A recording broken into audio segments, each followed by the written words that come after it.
Hello விவாஸ், எல்லோரும் எப்படி இருக்கீங்க? நான் சூப்பராக இருக்கேன். இப்போ செடிக்கு ஒரு ஃபெர்டிலைசர் தான் கொடுக்க போகிறோம்.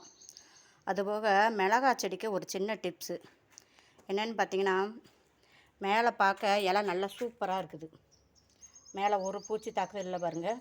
ஆனால் அடியில் இந்த பாருங்கள், இந்த எப்படி வெள்ளை வெள்ளையாக இருக்குது பாருங்கள். இது வந்துச்சுன்னா இந்த இலையை என்ன செஞ்சுருங்க, அப்படியே கிள்ளி போட்டுருங்க. இங்கே பாருங்கள், இப்போ இவ்வளோ இலையை கிள்ளி போட்டிருக்கேன்.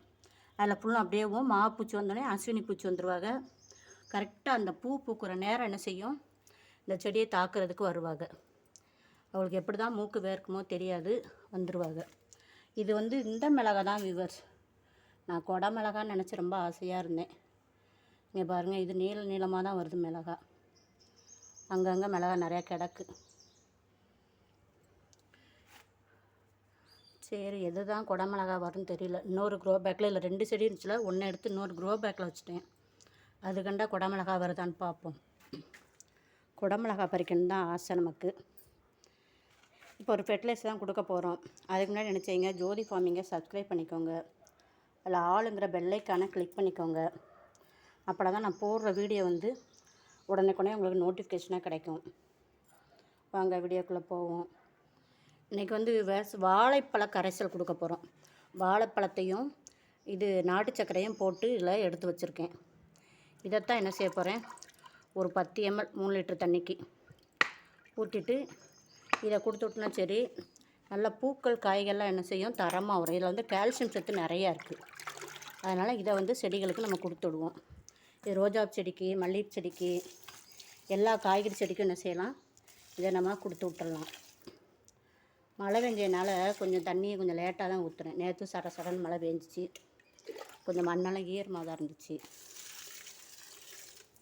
பூவெல்லாம் எவ்வளோ டார்க்னஸ்ஸாக இருக்குன்னு பாருங்கள், எவ்வளோ சூப்பராக இருக்குன்னு பாருங்கள். இதைத்தான் எல்லா செடிக்குமே கொடுத்து விட போகிறேன்.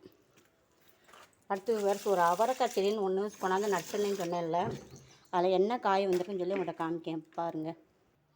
இங்கே பாருங்கள், இது அவரைக்காய் செடின்னு தான் கொண்டாந்து நட்டேன். ஆனால் இன்றைக்கி தான் பார்த்தேன், இவ்வளோ நீளம் ஒரு காய் கிடக்குது. இது பாசி பயிரா இல்லைனாக்கும் உளுந்தம்பயிரா இல்லை தட்டாம்பயிரான்னு தெரில.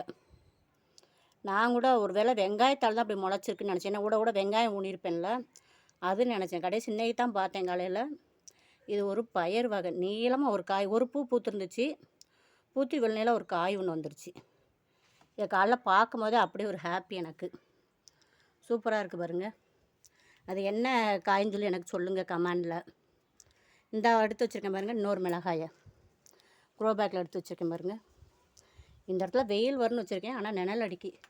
கொஞ்சம் இந்த பப்பாளி இலையவும் இந்த கருவேப்பிலையும் கொஞ்சம் ஒடிச்சு விடணும், அப்போ தான் அந்த இடத்துல வெயில் வரும். எவ்வளோ சூப்பராக இருக்குன்னு பாருங்கள். ஒரு வேளை இதில் கண்டா குடமிளகா வந்துச்சுன்னா ரொம்ப சந்தோஷமாக இருக்கும். பார்ப்போம், இல்லாட்டாலும் சரி குடமிளகா கண்ணாவது போட்டு யார்ட்டா கேட்டு வாங்கி வைக்கணும். நான் குடமிளகா 2 வாங்கியிருக்கேன் சமைக்கிறதுக்கு. அதில் விதையை எடுத்து போட்டு முளைக்க வச்சு பார்க்கணும். ஏன்னா மிளகாய், கத்திரிக்காய், தக்காளிலாம் எப்போ போட்டாலும் முளைக்கும்.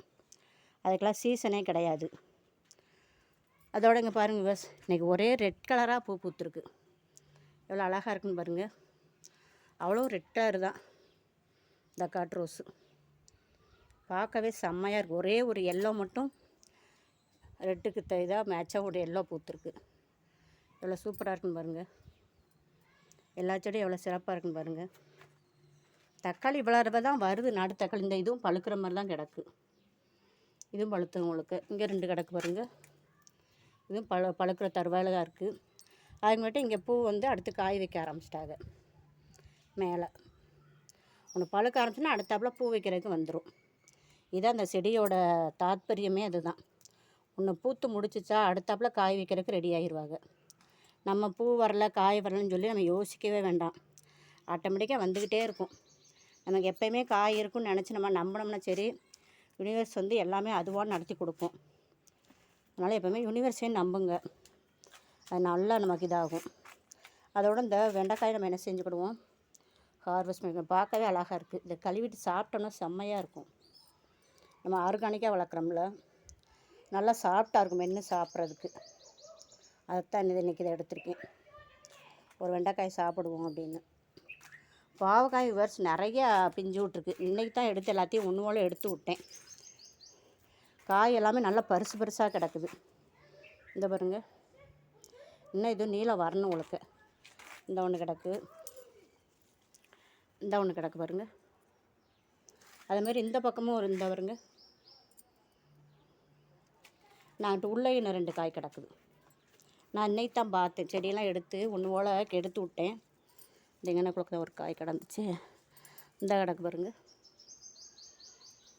இந்த செடியெல்லாம் போய் கத்திரிக்காய் செடியை போய் ஃபுல்லாக டேமேஜ் பண்ண ஆரம்பிச்சிட்டாங்க.